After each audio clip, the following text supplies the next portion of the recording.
Hello and welcome back to the Gemhawks YouTube channel. I hope you're having a beautiful day today.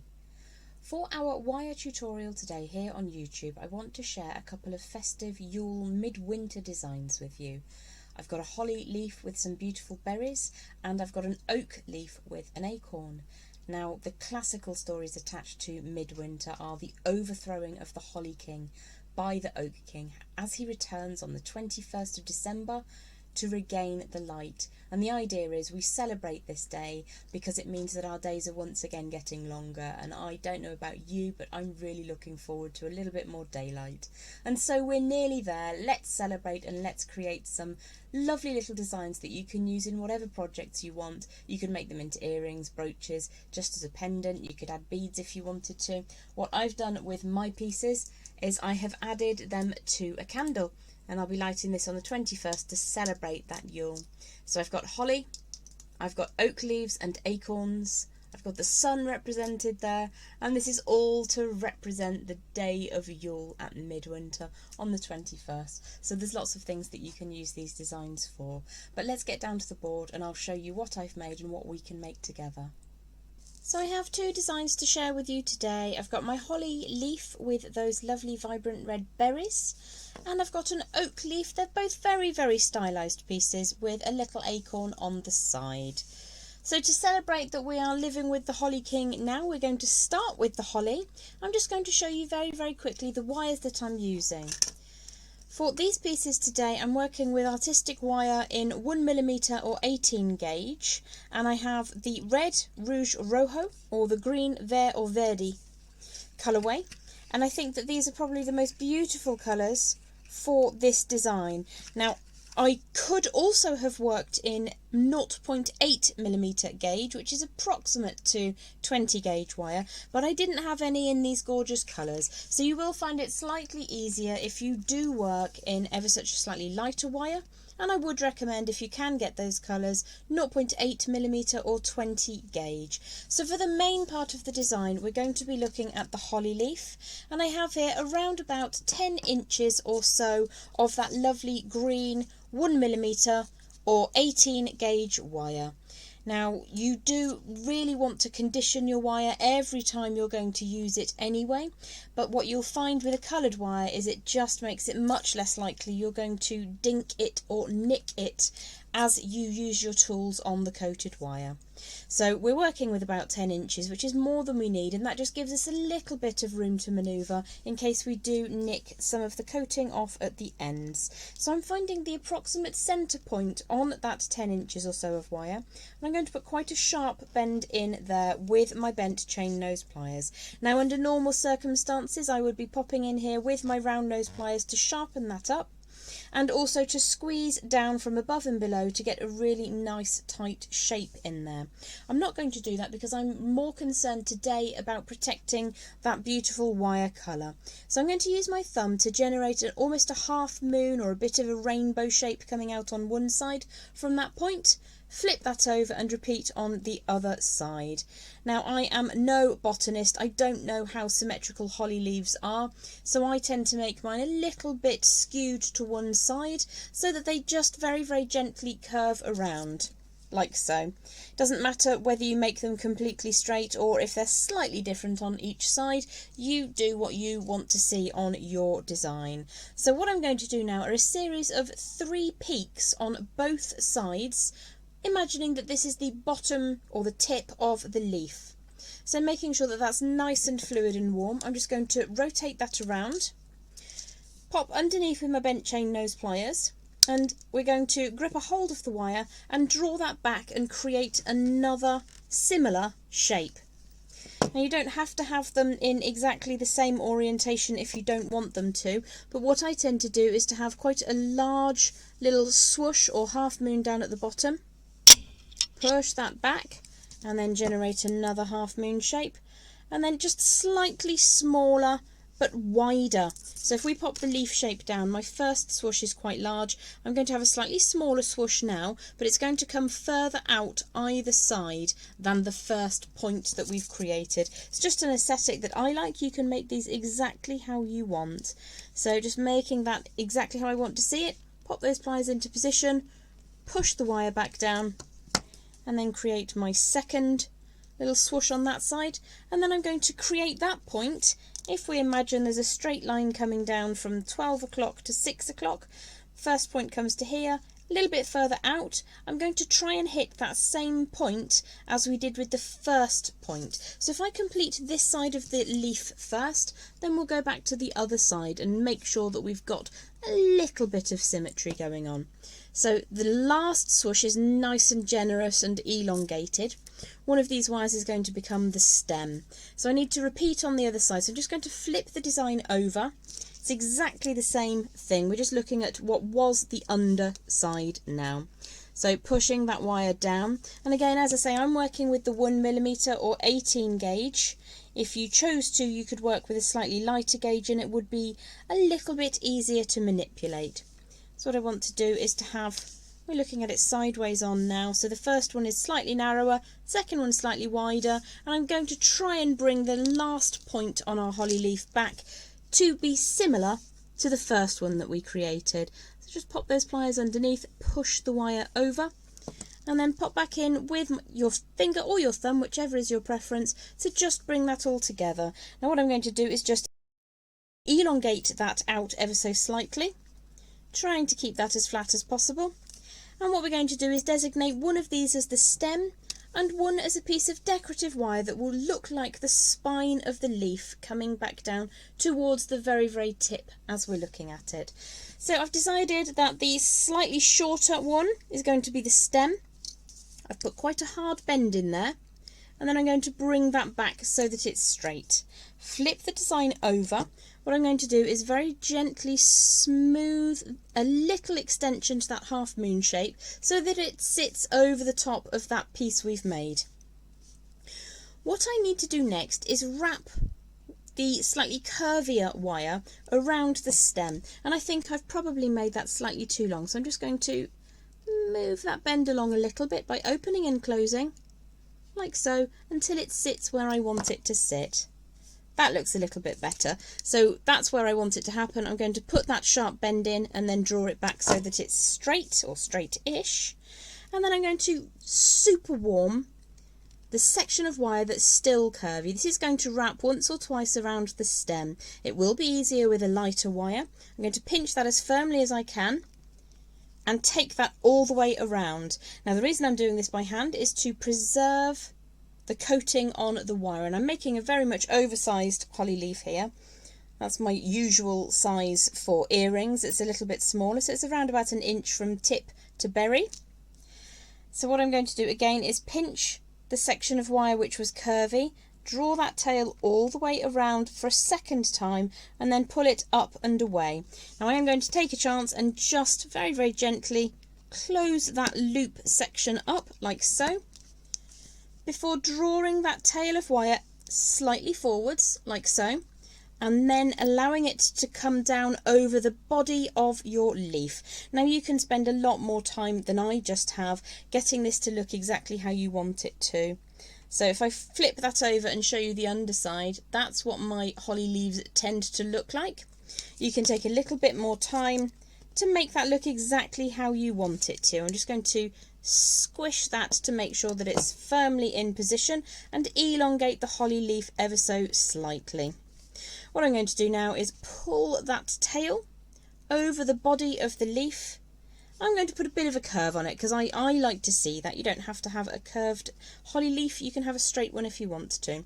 The key here is that we want the tail that's coming down over the body of the leaf to sit just over that very, very tip at the end there. I'm going to hold that into position. I'm going to take my pliers and bend that tail over the tip at the back like so. So if I turn it on its side, you can see what's happening here. And then if I turn it onto its back, the next thing that we want to do is bring that tail backwards to just capture the very, very tip of the leaf here, and just push that by hand very, very slowly, bit by bit, until that's starting to close up. Once you're happy with the position, what we're going to do is trim all but just a very small amount of wire. So this is just the very, very end of the tail that we no longer need. And what we're going to do is hold this into position and use the pliers to just close up this hook shape we've made. So give that a bit of a squeeze, until the very end sits down inside that leaf shape we've created. That can be a bit fiddly when you're doing this on camera and there's a camera in the way of your face. So just try and keep that straight and then get that little end section down inside the point that we made at the very beginning, and that's what's going to capture it and hold it into position. So I'm going to just work on that curvature ever so slightly, and overall I'm quite happy with that holly leaf. I think I would have preferred to make a smaller one, but it's easier for you to see with the larger size like so. For the berries, I've got two short lengths. This one's about 2.5 inches, this one's about 3 inches. And what we're going to do is start by running a coil on one end of the first piece. Now, as a child, when I used to draw holly leaves, which is something I used to do quite a lot, I always used to put 3 berries on. As I say, I'm not a botanist, I've no idea how many berries a holly leaf is supposed to have. So I'm just going to start coiling around, like so. And then I'm going to very, very carefully, now you could use tool dip or something similar to coat your pliers, but what I am trying to do is use a very gentle touch. So this section of wire was between 2.5 and 3 inches in length, and I'm going to turn a double coil at one end. What I need to do is assess how much wire I have left on the other end, and I think I'll turn another double coil on the other end. Now you could have one going up and one going down. I'm going to have them both going up for now, because I can always twist that if I change my mind later. So I've started off with my coil, like so, and I'm then going to move to my flat pliers to generate a second double coil. And that gives us around about 1/2 inch or so of wire in the centre.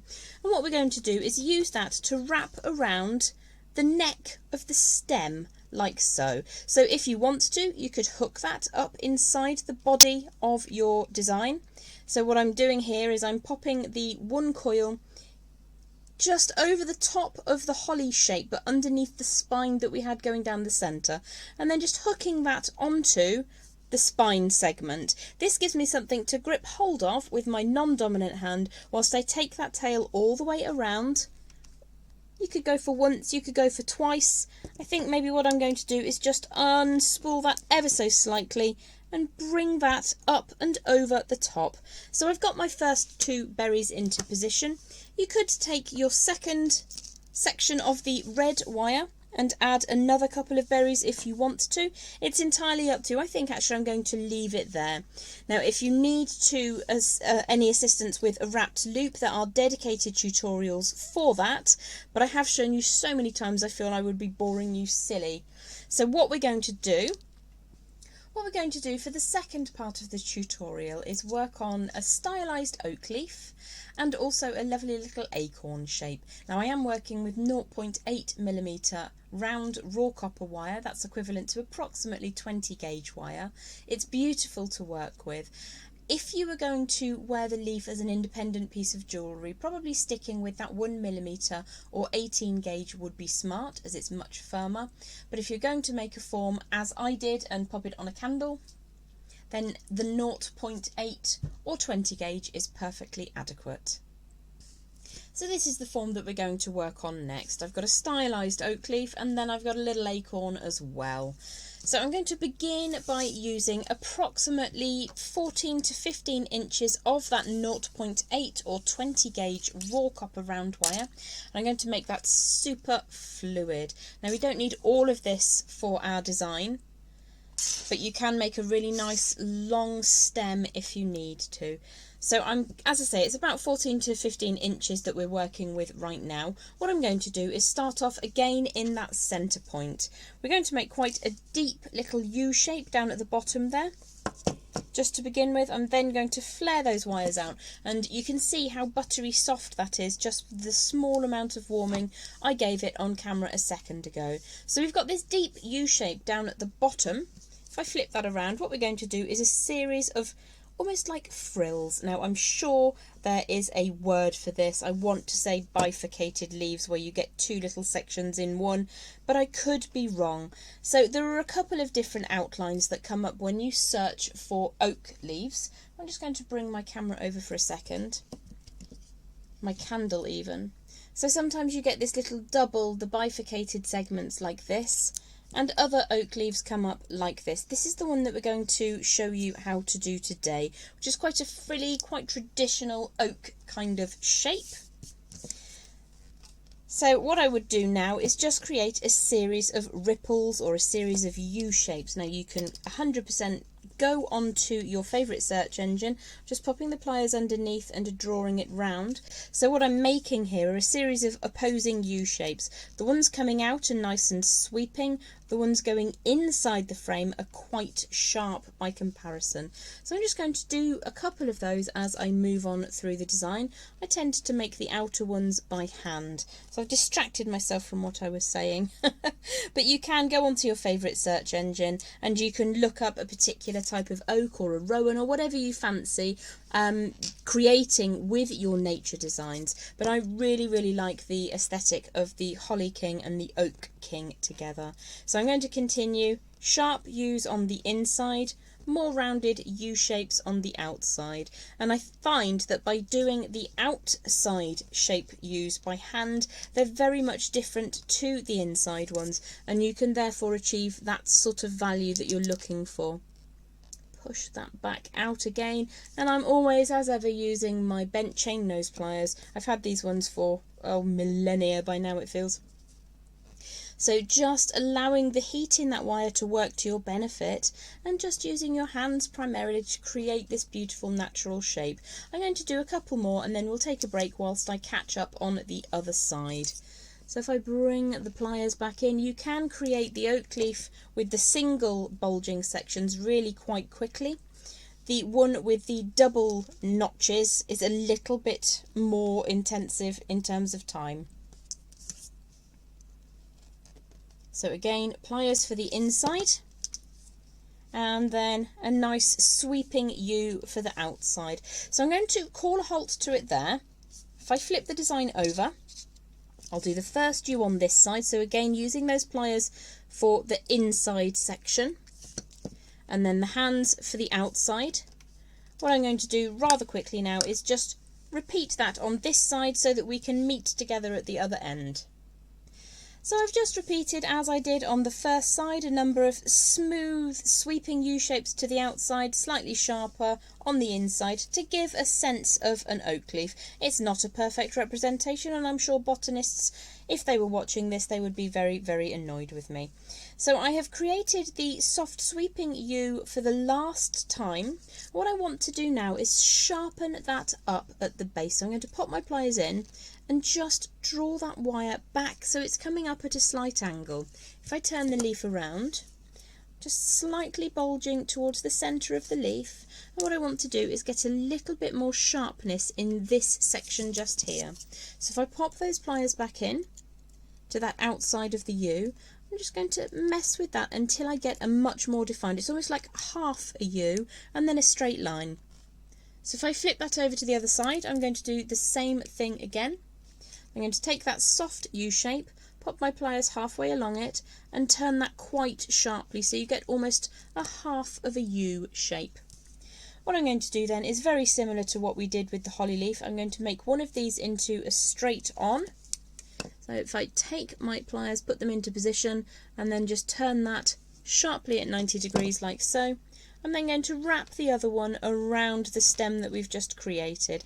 Now you do want that to taper back in slightly, you don't want it the same shape all the way along, that's a completely different tree. For the oak we just want a little bit of a bulge in the centre and then coming back narrower again. I would urge you, if you want any more botanical accuracy, to check out some leaf images on your favourite search engine. So I'm going to try and use approximately the same distance from the sharpened half U on both sides, and I'm going to put a very gentle up curve just here. I'm going to sit that over the point at which we made that sharp right angle to create the stem. I'm going to judge whether that's even. It looks a little bit too much on this side, so I'm just going to push that up again like so and just judge by eye. That looks much better. So I'm going to hold on to where that little section is turned up and I'm just going to push that away from me. So there's a small angle and then it starts moving away down beneath the body of the leaf. And then I'm just going to wrap this now around the stem section. Now, because I'm working with that lighter wire, you can see how much less of a challenge it is to get that wire to coil neatly. Now, if I was going to be using this for jewellery, having the extra strength on this stem with this extra amount of coiling is really quite a smart thing to do. But I feel in where that a 0.8mm 20 gauge wire that we're working with right now, although it's beautiful to work with, I don't think it would last long in a freestanding piece of jewellery. So what I'm going to do is just trim away that small excess of wire at the back of the design, pop that in my scrap pot for recycling, and just tidy up that little coil on the end, like so.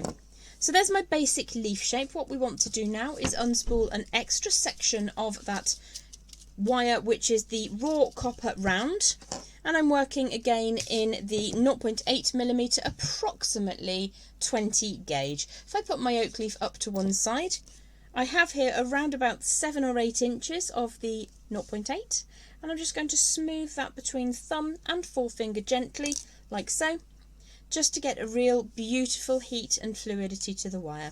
And again, we're starting right down in the middle here, and I'm just going to put a little protrusion down at the bottom. Now, because there's no colour on this wire, it's raw copper, which means it's solid all the way through. I'm just tightening up very, very gently, closing that up. Not completely closed, but giving it a little bit more definition before popping back into one side with my bent chain nose pliers, and then the same on the other side, and get 2 angles coming away around about the same measure up. The next thing that I want to do is to create, it's an artistic representation of an acorn. I'm sure they don't actually quite look like this, but it is my artistic representation. So I'm just going to round that, just using my hands to get a nice bulbous shape like so, before popping in a little way up on the right and pushing the wire out at 90 degrees. If I flip that over, it's much easier for me to show you as I'm right dominant. Doing the exact same thing on the other side. Now, symmetry is a little bit important. It needs to be around about the same position. It doesn't have to be exactly. So the next thing that we're going to do is use the very, very tip of our bent chain nose or tapered chain nose pliers and just support that bend whilst we push the remainder of the wire back up again at 90 degrees. So you've got just a tiny little, almost like a Z shape going on. Exactly the same on the other side. Push up with your thumb if it's easier for you. And now it's starting to look a little bit like a pixie hat. So I'm going to draw that beautiful soft wire over the top in a lovely smooth arc, flip the design and repeat. Now for this next section, it's exactly the same as we've been creating the stem of our leaves. So I'm going to find a centre point, turn one of those wires into an upright, like the stem of our fruit, flip the design over. Now what we can do here is support the swoosh of wire at the point that it passes underneath that last angle we just made, pull that wire up, and then we can wrap that around. Now what the wire will want to do here, as you pull this section and start wrapping it around, it will want to eat into this dimension. So to get you set off, you can support that with your pliers, push the wire over the top and around, just to get you going, and in that way you retain this distance. So if you've measured and you have made it symmetrical, you get to keep that symmetry. Otherwise, this distance of wire here becomes shorter as the wire is pulled around the stem. So if you want to, you can continue wrapping in that exact same fashion. Take the tail over the top, tighten that coil up, and then pinch very firmly with your non-dominant hand. It is important to keep a great deal of pressure going on there, or you could use a secondary pair of pliers if you prefer. So if that was the technique you wanted to use, what you are going to do is to support across the wire only the single wire before it goes into that coil. And if you pinch that much more firmly with your pliers than you can with your hands, you will still stop the wire from being eaten up by that coil. Now it's a little bit trickier to keep a control of the coil if you're not used to that technique, but it's horses for courses, whichever way you want to do that, whichever works best for you. So I'm going to remove those pliers for now and just tighten that coil up. take that around to the back of the design, whichever I decide is the back. You can coil for as far as you want, to be honest. I'm just going to do a couple, there's maybe 6 coils there. Put that in the scrap pot. Tidy up the back of that design like so. Smooth the pliers around. The wire has come over the top and is ending just underneath. So if I move my pliers in that same direction that the wire is moving, you have the opportunity to smooth that down. Again, pinch quite firmly here or you stand the chance of losing some of that distance. So just going to tidy that coil up, hopefully without pinching my fingers. And then I'm going to attach the acorn to the oak leaf. Now I quite like to have one just bending away slightly one way and the other going the other way, and to help me achieve that, those coils that we created, I'm going to use the fact that that section of wire is a little bit stronger. So I'm going to have my oak leaf, is that the front or the back? That's the front. So I'm going to have my oak leaf bending away slightly upwards and the acorn bending away slightly downwards. And what that means is when you get those two pieces together, they bend away from one another and you don't lose either definition on the outline. So if I pinch the acorn and the oak leaf woven sections together, not woven, coiled sections, and then take that extra section of tail from the acorn, I can wrap that again around the stem from the oak leaf. So again, you can do as much or as little coiling as you want, at least 2 coils I would think, just to keep everything secure. But I tend to try and use up at least a little bit of the wire that I've allowed myself to involve in the design. So I'm just going to trim away just over the top there, back to the recycling pot, and I'm going to tidy that last little bit of tail away neatly. Just give that all a bit of a gentle squeeze to bring it together. And again, you can add in a wrapped loop up at the top. We do have dedicated videos on the channel for those. You could add in as many berries as you want, but I kind of like these all hanging out together, especially when you think of the myth and legend attached. Well, I hope you've enjoyed today's wire tutorial, and I look forward to seeing you again very, very soon here on the Gemhawks YouTube channel. Bye for now.